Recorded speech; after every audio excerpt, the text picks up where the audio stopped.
নমস্কার, আমি Abhijit Das. মাইনেটেড YouTube channel এবং মাইনেটেড ওয়েবসাইটে সকলকে স্বাগত। আজ আমরা পড়ব কি সেট ডেটা টাইপ সম্পর্কে। তো প্রোগ্রামিংয়ে বা ডেটা স্ট্রাকচারের ভাষায় সেট হলো এমন একটি ডেটা টাইপ যেখানে অনেকগুলি ডেটা বা ভ্যালু একত্রে রাখা যায়, কিন্তু প্রতিটি ভ্যালু হতে হবে ইউনিক বা অনন্য, অর্থাৎ একটি সেটের ভেতর একই মান দুইবার থাকতে পারবে না। অর্থাৎ কি এখানে আমাদের এর আগে আমরা সিকোয়েন্স ডেটা টাইপ পড়েছি, এটাও একটা সিকোয়েন্স ডেটা টাইপ। সেখানে আমাদের কি এটা ইমিউটেবল, এটাও আমাদের কিন্তু এটা মিউটেবল, অর্থাৎ কি আমাদের এটা পরিবর্তনযোগ্য। তো এখানে কী আছে, এখানে এখানে মূল পার্থক্য কি, এখানে প্রত্যেক যে আইটেমগুলো থাকবে, যে এলিমেন্টগুলো থাকবে, যে ভ্যালুগুলো থাকবে, সেই ভ্যালুগুলো কিন্তু একটা ভ্যালু একবার ইউজ করা যায়। আমি যদি কোনো একটা সংখ্যা নিই, সেই সংখ্যাটা দুবার নেওয়া যাবে না। সেটের এটাই মূল পার্থক্য বা মূল ক্যারেক্টারিস্টিক্স, অর্থাৎ কি যে ভ্যালুগুলো থাকবে, ভ্যালুগুলো অবশ্যই একবারই প্রেজেন্ট থাকতে হবে। কিন্তু এর আগে আমরা যে ডেটা টাইপগুলো পড়েছি, এগুলো একাধিক ভ্যালু থাকতে পারে, একই ভ্যালু একাধিকবার থাকতে পারে। তো এখানে কি দেখো, এখানে ইউনিক এলিমেন্ট, অর্থাৎ প্রত্যেকটি কোনো ডুপ্লিকেট ভ্যালু থাকবে না। আনঅর্ডার্ড মানে সাধারণত দেখো, আমরা সাধারণত সেট ডেটাগুলো কোনো নির্দিষ্ট ক্রমে থাকে না, অর্থাৎ আপনি যেভাবে ডেটা ইনপুট দেবেন সেইভাবে আউটপুটও নাও পেতে পারেন। অর্থাৎ কি এখানে আনঅর্ডার্ড, আমরা আগের যে ডেটা টাইপগুলো পড়েছি ওটা অর্ডার্ড পড়েছি, অর্থাৎ আমরা ইন্ডেক্স নম্বর ব্যবহার করে পার্টিকুলার কোনো ডেটাকে আমরা বের করে নিতে পারি। কিন্তু এই ক্ষেত্রে আমরা কোনো ডেটাকে আমরা বের করতে পারি না। অর্থাৎ কি এখানে দেখো যে আমাদের ইন্ডেক্স থাকে না, অর্থাৎ কি আমরা যে এর আগেও আমরা যে ডেটা টাইপগুলো পড়ি সেটা আমরা বলেছিলাম অর্ডার্ড, কিন্তু এটা আনঅর্ডার্ড, অর্থাৎ এখানে কোনো ইন্ডেক্সিং ভ্যালু নেই। অর্থাৎ আমরা যখন কোনো সেটকে দেখবো, সে টোটাল সেট একসঙ্গে আমরা দেখতে পারি, এবং অর্থাৎ কোনো পার্টিকুলার কোনো আইটেমকে আমরা আলাদা করে বের করে আনতে পারি না, সেই জন্য একে বলা হচ্ছে আনঅর্ডার্ড। আর এটা মিউটেবল, অর্থাৎ কি আমরা সেটের কোনো ভ্যালুকে আমরা চেঞ্জ করতে পারি। ঠিক আছে, তো ইন্ডেক্সিং নেই যেহেতু আনঅর্ডার, তাই লিস্ট অ্যারের মতো ইন্ডেক্সিং নম্বর দিয়ে সেট ডেটা অ্যাক্সেস করা যায় না। তো এটা হলো নন ইন্ডেক্সিং ডেটা টাইপ। তো অর্থাৎ কি আমরা এটা সেট কী বলতে পারি, এক কথা আমরা কি সেট এমন একটি ডেটা টাইপ, এটা একটি সিকোয়েন্স ডেটা টাইপ। এখানে ডেটা আইটেমগুলো ইউনিক হতে হবে, ডুপ্লিকেট ডেটা রাখা যাবে না। এটি মিউটেবল, অর্থাৎ পরিবর্তন করা যায়, কিন্তু এটা আনঅর্ডার্ড। মানে আমরা ইন্ডেক্সিং ব্যবহার করে এটাকে আমরা কোনো সেটের কোনো ভ্যালুকে আমরা অ্যাক্সেস করতে পারি না। আর এটা ইন্ডেক্সিং নেই। তো এইগুলো হলো মূল বৈশিষ্ট্য। তো যেমন দেখো, আমি যদি একটা লিস্ট, যেমন একটা মাই লিস্ট, এখানে Apple, banana, Apple, orange and banana, তো আমি যদি এখানে অ্যাপেল লিখেছি, আমি লিস্ট তৈরি করেছি, বাট এটা একটা লিস্ট তৈরি করেছি। আমি যখন এটাকে সেটে কনভার্ট করবো, পরিবর্তন করবো, my set equal to set my list, আমি যে নাকি এটা একটা লিস্ট ছিল সেটাকে আমি সেটে কনভার্ট করলাম। তো সেটে কনভার্ট করে দেখো, আমি যখন দেখো তখন অ্যাপেল, ব্যানানা, অরেঞ্জ এগুলো আর আমাকে দেখাবে না। তো এটাকে কী হবে, এটা আমাদের এই যে আমাদের এখানে দুবার ছিল কি, ব্যানানাটা দুবার লেখা ছিল, তা দেখবে এখান থেকে ব্যানানাটা একবারই দেখাবে। তো এটা হলো আমাদের মূল বৈশিষ্ট্য সেটের, যে আমাদের ডুপ্লিকেট ভ্যালু থাকবে না। তো সেট কেন ব্যবহার করব, অর্থাৎ আমরা যদি কোনো ডেটা থেকে ডুপ্লিকেট ডেটা বের করতে চাই, তখন আমাদের সেট ডেটা টাইপ ব্যবহার করতে হবে। মেম্বারশিপ টেস্টিং, অর্থাৎ কোনো একটি নির্দিষ্ট ভ্যালু তালিকার মধ্যে আছে কি না তার লিস্টের তুলনায় সেটে অনেক দ্রুত চেক করা যায়। কারণ কি এখানে আমাদের ডেটাগুলো কী হতে পারে, একাধিক আমরা ডিক্লেয়ার করতে পারি, কিন্তু এখানে ডুপ্লিকেট রাখা যাবে না। সেই জন্য মেম্বারশিপ টেস্টিংয়ের সুবিধা হয় কি, পার্টিকুলার নির্দিষ্ট একটা মেম্বার আছে কি না সেটা একবার টেস্ট করব। কিন্তু আমাদের টাপেল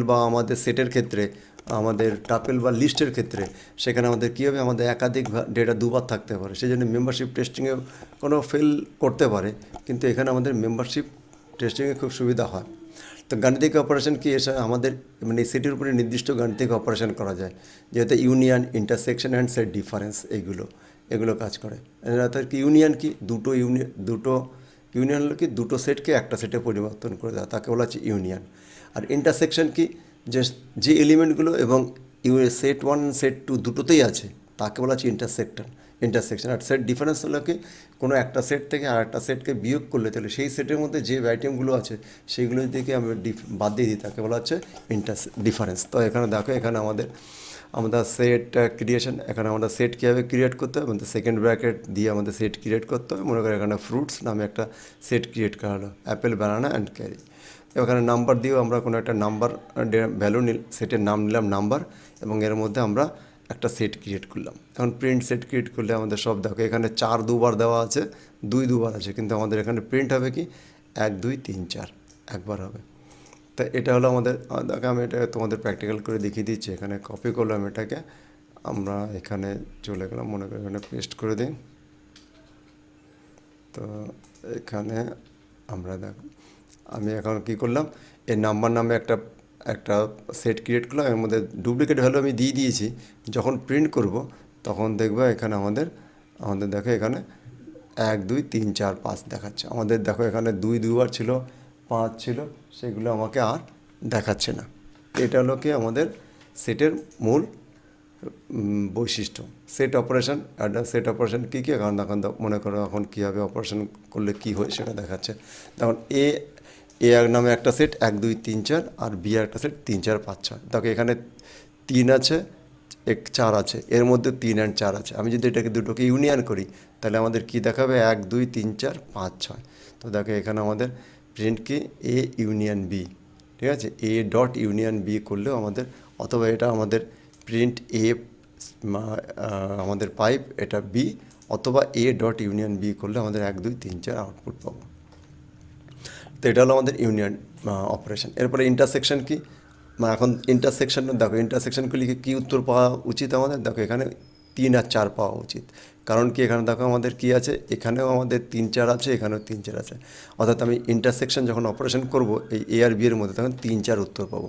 দেখো এখানে এ অ্যান্ড বি, তাহলে ইন্টারসেকশন বি, তাহলে 3 and 4 উত্তর পেয়েছি আমরা এখানে।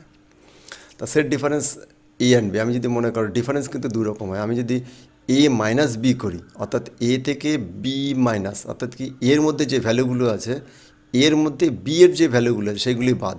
তো এর মধ্যে এখন বি এর কোনটা ভ্যালু আছে, 3 and 4 আছে, 3 4 বাদ দিয়ে আমাদের কী দেখাবে 1 and 2 দেখাবে। আমি যদি এ আর বি করি তাহলে 1 2 দেখাবে। আবার একইভাবে আমি যদি বি মাইনাস এ করি, তাহলে বি থেকে এর মানটা ভ্যালু চেঞ্জ করবে। তাই বি এর মধ্যে আমাদের এর কী কী ভ্যালু আছে, 3 আর 4 আছে, 3 আর 4 বাদ দিয়ে আমাদের 5 and 6 দেখাবে। তো একে বলা হচ্ছে সেট ডিফারেন্স অপারেশন। তো এই আমাদের আমাদের সেটে এই 3টে অপারেশন খুবই গুরুত্বপূর্ণ, এবং পরীক্ষায় তোমাদের অবজেক্টিভে প্রশ্ন আসতে পারে এটা, যে set union, set intersection and set difference করে আমাদের দুটো সেট দিয়ে দিল, তার আউটপুটটা কেমন হবে সেরকমভাবে। তার নতুন এলিমেন্ট যোগ বা বাদ দেওয়া, যেমন এখানে আমাদের কোনো এলিমেন্টকে যোগ করা এস ডট এ, এখানে কিন্তু আমরা কোনো ইন্ডেক্সিং ব্যবহার করিনি, এখানে আমরা মেথড ইউজ করেছি। এটা একটা মেথড অ্যাড 40, তাহলে আমাদের এখানে আমাদের 10 20 30 লাস্টে আর একটা 40 অ্যাড হয়ে যাবে। তা রিমুভ, এখানে এস ডট রিমুভ কিন্তু এটা একটা মেথড, এটা 20 আমাদের বাদ দেবে। যেমন ডিসকার্ড 10 এলিমেন্ট বাদ দেওয়া, অর্থাৎ ডিসকার্ড 100, মানে এর মধ্যে 100 বাদ দেবে। অর্থাৎ কি এখানে আমাদের রিমুভ আর ডিসকার্ডের মধ্যে পার্থক্য কী আছে, যদি এলিমেন্ট না থাকে তাহলে এরর দিবে, আর এলিমেন্ট না থাকলে এরর দেবে না। তা আমাদের সাধারণত তাহলে রিমুভ থেকে ডিসকার্ড ইউজ করা ভালো। যদি আমাদের আইটেম কোনো না থাকে সেটের মধ্যে, তাহলে আমাদের কোনো ভুল এরর দেখাবে না, আমাদের ওটা যেমন কার লিস্ট সেট তেমনই থেকে যাবে। আর রিমুভ করলে তো যদি থাকে তাহলে রিমুভ হয়ে যাবে, রিমুভ হয়ে যেগুলো থাকবে সেটা দেখাবে এইটা। এবং এর উপরে মেম্বারশিপ অপারেটর ইউজ করে, যেমন ইজ রেড কালার। এখন যেমন এখানে একটা কালার, একটা আমাদের কী আছে, একটা আমাদের সেট আছে, এর মধ্যে রেড বলে একটা আইটেম আছে।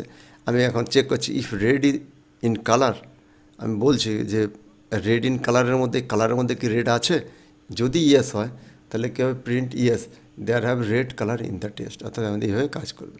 তথাপি আমি এখানে কন্ডিশনাল অপারেটর ইউজ করেও আমরা অপারেটরের পরে আরও ডিটেলসে পড়বো।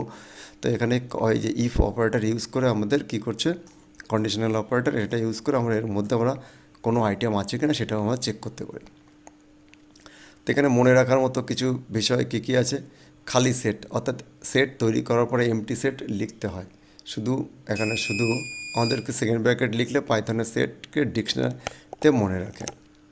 তো এখানে অর্থাৎ কি আমরা খালি সেটে ইউজ করতে পারি, যে পরবর্তীকালে আমরা কোনো ভ্যালু অ্যাড করবো সেই জন্য আমরা এটাকে ক্রিয়েট করতে পারি। অর্ডারিং, সেটে আইটেমগুলো ইন্ডেক্স অনুযায়ী থাকে না, তাই আপনি mySet.0 দিয়ে কোনো ভ্যালু প্রিন্ট করতে পারবেন না। অর্থাৎ এখানে আমাদের এইভাবে ইন্ডেক্সিং দিয়ে ডেটাগুলোকে অ্যাক্সেস করা যায় না। তারপরে কী হচ্ছে, অর্থাৎ সেই জন্য এটাকে বলা হচ্ছে আনঅর্ডার ডেটা টাইপ। আর লিস্টের কোনো ডুপ্লিকেট ভ্যালু এরা মাথা সরানো ইন্টারভিউতে খুব বেশি জিজ্ঞাসা করা হয়। এটা একটা প্রশ্ন বলেছে, অর্থাৎ কি 1 1 2 2 2 3টে 3 আছে, তাহলে আমরা যদি প্রিন্ট করি তাহলে কী হবে 1 2 3। অর্থাৎ এটা একটা আমাদের কী আছে, এটা একটা লিস্ট আছে, কিন্তু সেই লিস্টটাই আমি যদি সেটে কনভার্ট করি সেটা কী হবে, এর সমস্ত ডুপ্লিকেট ভ্যালুগুলো গায়েব হয়ে যাবে। তো এটা হলো আমাদের সেট ডেটা টাইপ। আমরা এর পরবর্তী ডিকশনারি ডেটা টাইপ সম্পর্কে পড়বো। তো তোমার সকলকে থ্যাংক ইউ।